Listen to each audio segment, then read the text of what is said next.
Bonjour, j'espère que vous allez bien aujourd'hui et je vous propose une nouvelle méditation que nous pouvons très bien vivre allongée. Si nous sommes assis, installons-nous sur le bord de la chaise à l'avant des ischions en veillant à ce que nos pieds soient bien à plat et que notre corps ne forme pas d'angles aigus. Au contraire, prenons le temps de nous installer avec des angles au moins donc à angle droit ou plus large, et veillons particulièrement donc à la position de nos jambes par rapport à nos cuisses et aussi à celle de notre tronc par rapport à nos cuisses. Veillons à ce que la tête soit dans la ligne du dos, sourions depuis le bas jusqu'en haut et le haut jusqu'en bas, et joignons nos mains devant notre poitrine. Prenons quelques instants pour nous adresser à nous-mêmes et nous remercier d'être là.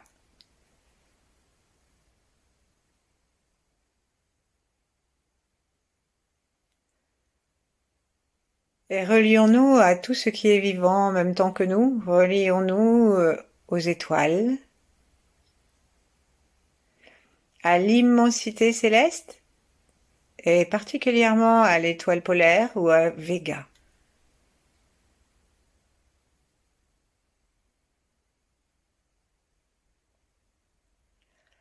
Relions-nous à la Terre comme un petit trésor dans l'univers. Et en nous reliant par nos pieds, le périnée à la Terre, relions-nous encore à tout l'univers.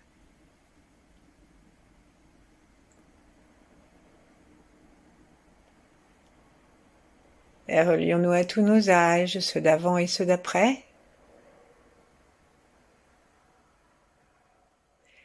Relions-nous à nos ancêtres et à ceux qui viendront après nous.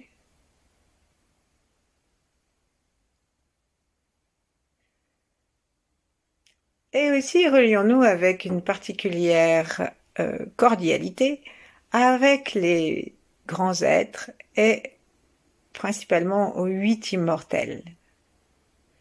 Sourions-leur, laissons la joie arriver dans notre cœur, parce qu'aujourd'hui, cette méditation va leur être consacrée. Donc offrons-leur cette méditation avec bonne humeur et générosité. On raconte que les 8 immortels étaient des êtres, étaient d'abord 8 mortels. Et donc, ils sont devenus immortels soit parce qu'on leur a offert l'immortalité, soit parce qu'on leur a offert le moyen d'appliquer un certain nombre de préceptes, de principes qui leur ont donné l'immortalité. Après ça, ils étaient très originaux chacun, très différents les uns des autres. Il y a une femme même dans le lot. Et on raconte que un jour qu'ils étaient réunis tous les 8, ils se fixèrent un pari d'aller dans une île à quelque distance de là, et que le principe serait qu'ils y aillent sans utiliser de barque, ce qui aurait été quand même un moyen assez ordinaire et usuel. Et donc ils y allèrent chacun par leur pouvoir magique. C'est ce qu'on dit. À noter que ces pouvoirs magiques n'étaient pas dans leur berceau, dans la hotte de leur naissance. Ce sont des pouvoirs qu'ils ont acquis par leur sagesse, par leur pratique. Donc, on va essayer de les rencontrer, et comme ils ont été reliés à nos organes, je vous propose de mettre tout de suite nos mains, en les détachant gentiment l'une de l'autre, sur les poumons, au-dessus des seins. Et de prendre conscience qu'ils sont sous la responsabilité, sous le parrainage, sous le patronage de Lu Tongping. Donc je vous propose de répéter après moi son nom, Lu Tongping.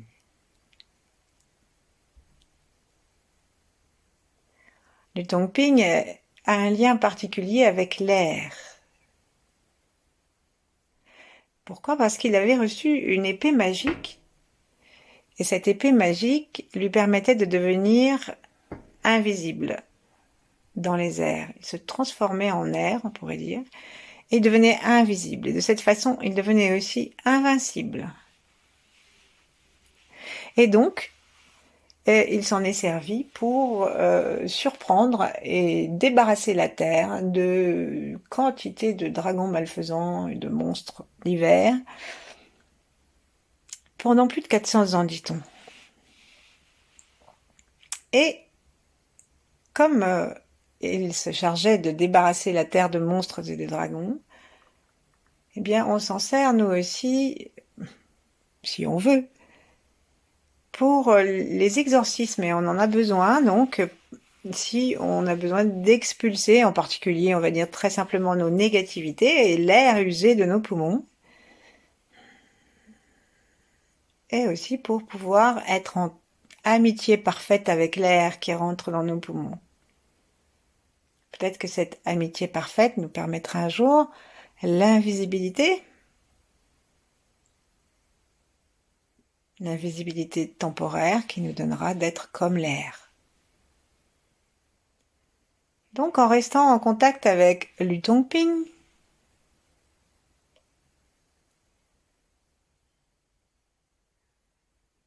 respirons tranquillement et offrons-lui de veiller sur nos poumons.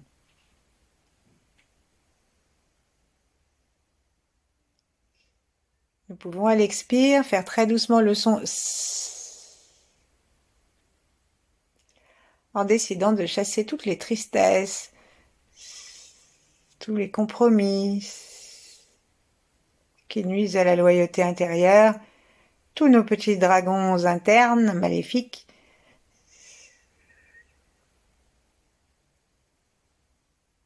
Il y avait des dragons très positifs aussi.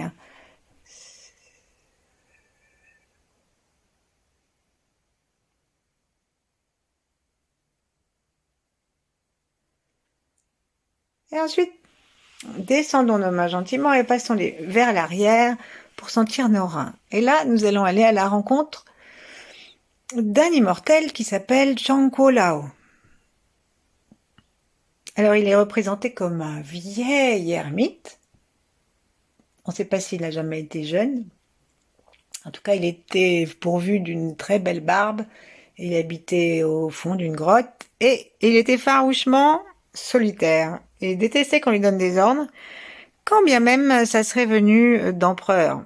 Donc il a résisté à 2 empereurs, coup sur coup, qui voulaient le faire venir parce qu'il faisait des tours de magie, des miracles, des choses extraordinaires. Et donc tout le monde voulait le voir et à chaque fois il voulait pas. Mais un jour, il y a eu une impératrice qui est connue dans l'histoire légendaire de la Chine qui s'appelle Wu. Et à celle-là, c'était impossible de résister, même si on était Zhang Lao. Alors, il a pris sa mule. Il avait une mule magique, kilométrique d'ailleurs. Sa mule faisait des kilomètres par jour. Mais vraiment, on pourrait dire des centaines, des milliers de kilomètres par jour. Et en plus de ça, il la chevauchait à l'envers. Donc, il regardait la queue, en d'autres termes, et il regardait pas du tout où il allait, mais ça marchait très bien quand même.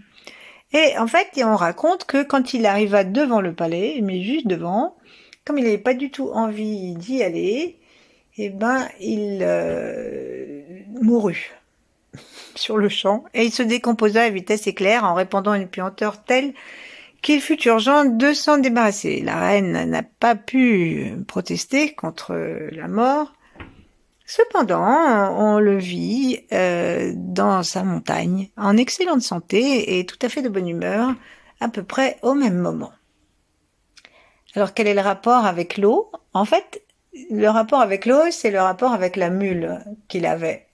Cette mule était une mule magique, je vous l'ai dit, et en plus, elle avait un avantage extraordinaire à l'heure des difficultés pour se garer et des orodateurs. Elle se pliait, elle se roulait comme une petite feuille de papier lorsqu'on n'en avait plus besoin, et donc après, il le mettait dans sa besace, dans son sac, et il la ressortait quand il voulait repartir. Et à quoi, quelle était la magie? Il suffisait qu'il y mette une gorgée d'eau. Et aussitôt, ce papier reprenait sa forme et sa puissance. Et donc, les reins, ça présente la naissance et la mort, et justement, Zhang Lao a montré son extrême maîtrise de ces choses-là. Et puis, ça représente l'eau aussi. Donc, l'eau et la mule, hein, la mule de Chankolao, illustre le pouvoir de l'eau. Donc, si on a besoin de régénérer nos reins, si nous avons besoin de traverser l'angoisse de la mort, eh bien, nous pouvons l'appeler. Et si nous avons besoin de régénérescence et d'utiliser l'eau, demandons-lui son aide. Telle est du moins la légende. Ensuite, nous allons passer des reins au foie, puisque nous suivons le cycle d'engendrement. Et donc, celui qui était responsable du foie s'appelle Zongli-Quan. Donc le foie, il est considéré comme l'organe du printemps, il est considéré comme, c'est le bois, son élément c'est le tonnerre, l'éclair, et la principale qualité du foie, c'est qu'il est créatif, il est générateur. Et Zhongli Quan, en fait, il est devenu le maître des alchimistes, parce qu'il créait, il générait, avec abondance, comme l'abondance du printemps, il générait toutes sortes de richesses. Alors, il suffisait que vous lui donniez une petite piécette de cuivre et il la transformait en or. Et donc, avec cette immense richesse qu'il avait à sa disposition, que fit-il? Eh bien, il enrichit tous les pauvres autour de lui et fut une véritable bénédiction pour la terre. Et bien sûr, il illustre le pouvoir de la transformation, de la création et de l'abondance. Lui aussi, au début, il était parfaitement mortel, si on ose dire. Et il reçut aussi l'immortalité, mais d'une façon un peu étrange. C'est qu'un jour, il y a un mur qui s'est écroulé sur sa tête et la recette de l'immortalité lui est tombée sur la tête, enfermée dans une boîte de jade. Et quand il a ouvert la boîte, il a trouvé l'immortalité. Et on sait que cela arriva parce que un jour, dans sa maison, on entendit de la musique, on sentit de magnifiques odeurs, et on vit des couleurs extraordinaires, et Zhongli Quan fut emporté dans le pays de l'éternité par une crue céleste. Donc, si nous voulons alchimiser, si nous voulons nous immortaliser, si nous voulons être généreux, demandons à Zhongli Quan la puissance du tonnerre et sa générosité. Avec lui, il y a Han Xianze, qui est responsable de la vésicule biliaire et qui s'occupe du vent. Donc il est toujours avec le printemps. Et lui, alors, c'est un jeune homme très gentil, très beau, très sympa. Et il avait des pouvoirs magiques de faire éclore les fleurs, d'aider les bourgeons. Et sa relation, donc ça c'est pour le printemps, et sa relation avec le vent, c'est que c'est devenu le patron des musiciens, parce qu'il jouait de la flûte à merveille. Donc il dévoilait le pouvoir positif du vent lorsqu'on savait l'utiliser, le canaliser, et s'en faire un ami.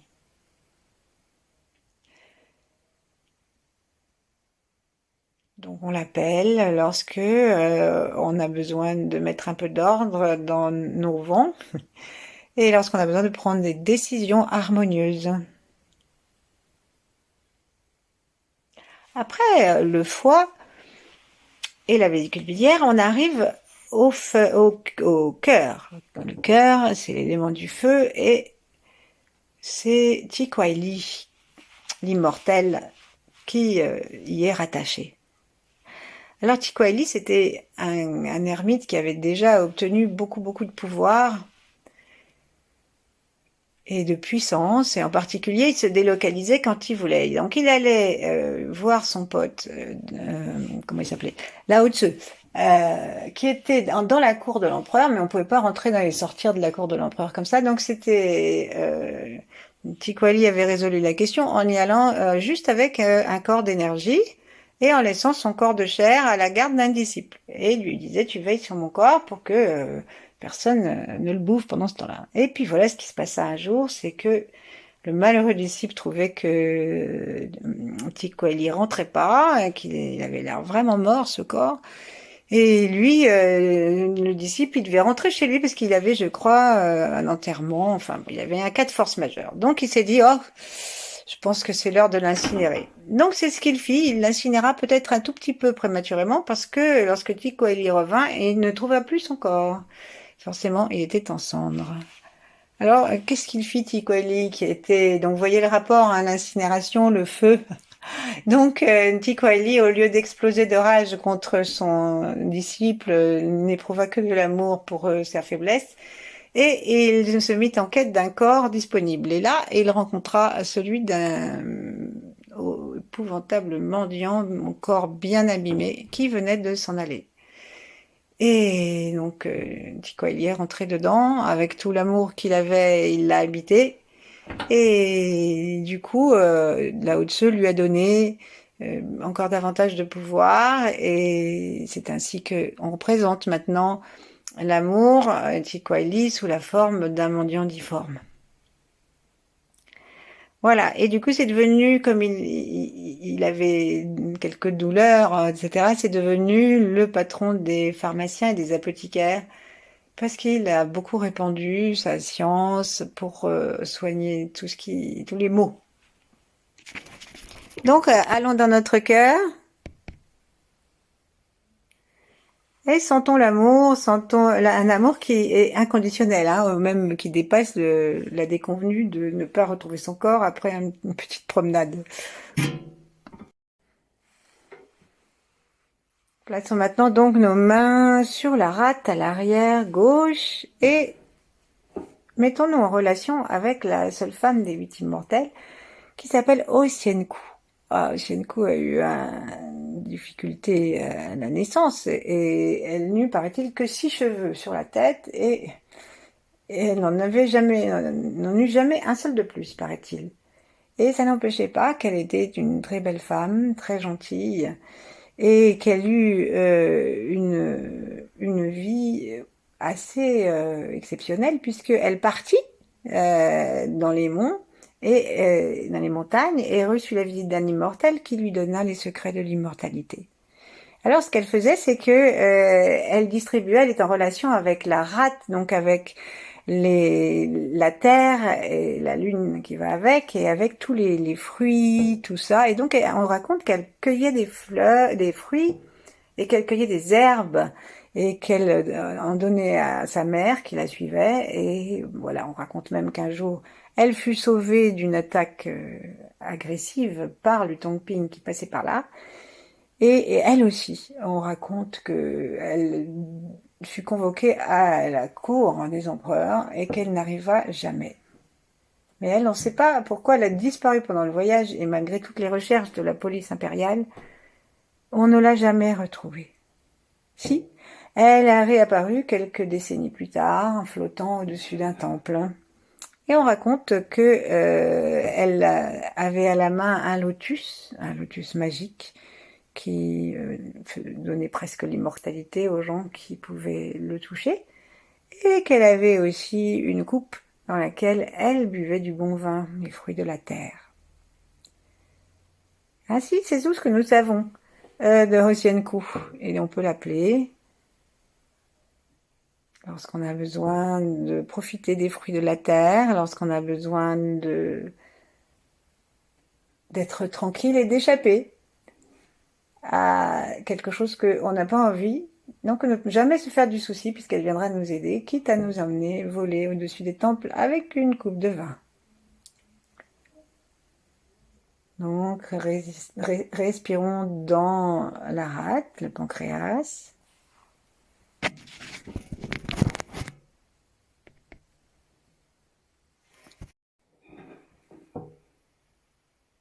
Et normalement, nous sommes arrivés à la fin des organes, des 5 organes, plus la vésicule biliaire, ça fait 6. Or, il y a 8 immortels. Donc, les 2 derniers immortels sont, sans vouloir les vexer, hein, dans l'ordre, sont affectés aux ovaires et aux testicules, qui sont considérés comme vraiment extrêmement importants, puisque c'est grâce à eux que nous pouvons procréer et prolonger notre race. Donc il y a Tsa Kyo-Chu, qui est responsable du testicule et de l'ovaire droit. Donc on va s'intéresser déjà à lui. Et il était le frère il était de très noble origine, et puis un jour il a appris que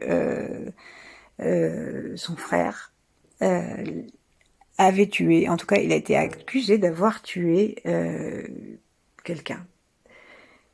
Et Tsa Kyo-Chu a été tellement honteux qu'on puisse faire une chose pareille, ça lui a tellement retourné le cœur, qu'il est parti. Il a quitté la capitale, il a quitté les hommes, et il est allé vivre en reclus.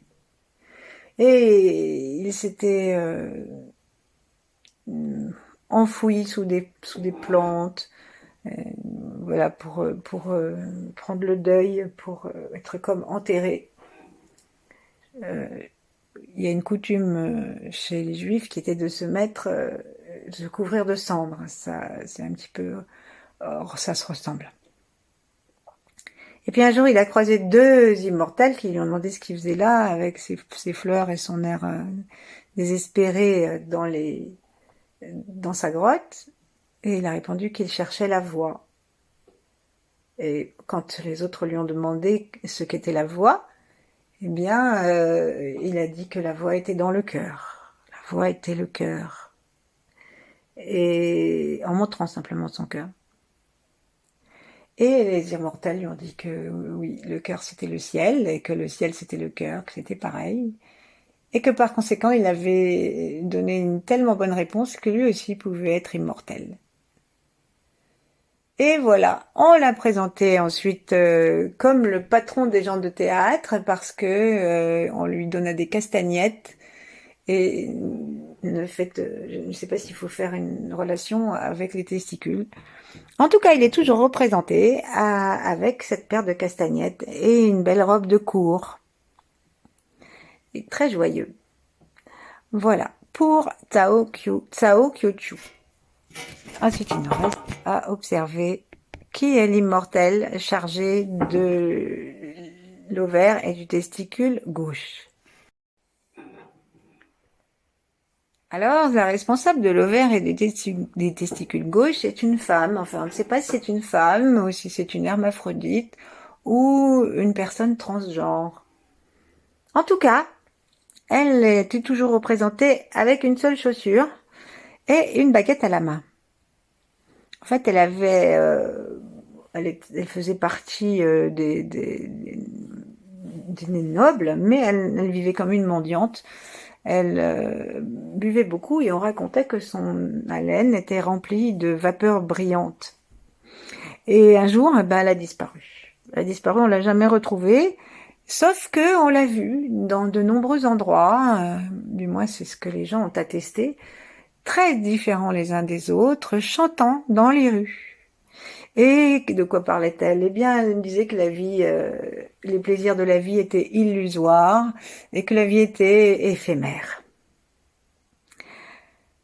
Et donc, on l'appelle lorsqu'on veut se souvenir que nous ne devons pas nous laisser conduire par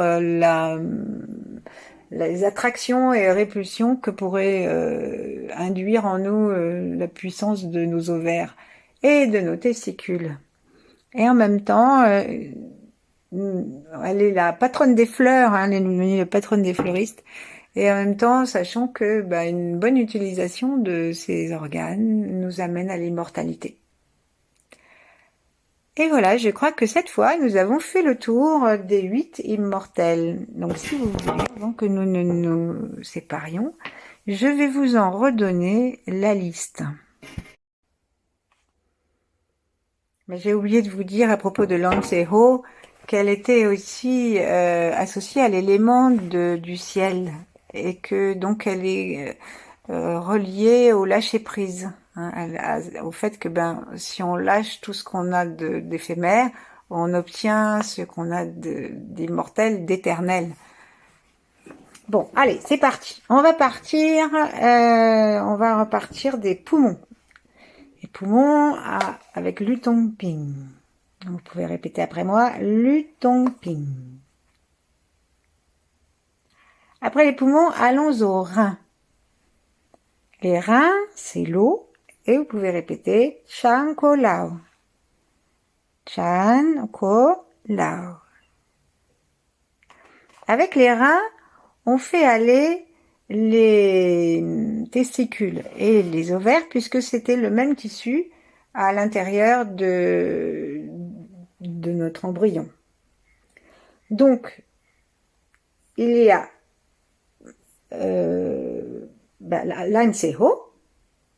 l'anseho à gauche pour le lâcher prise. Vous pouvez répéter avec moi l'anseho. Et à droite, Tsao Kyochu. Et lui, son élément, c'est la montagne, la puissance, l'ascension. Tsao Kyochu. Après les reins, on passe au foie. Alors le foie, c'est Zong Li Quan. Zong Li Quan.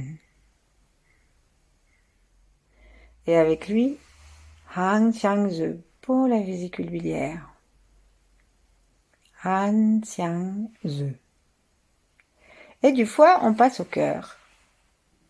Le cœur, Qi Kuai Li.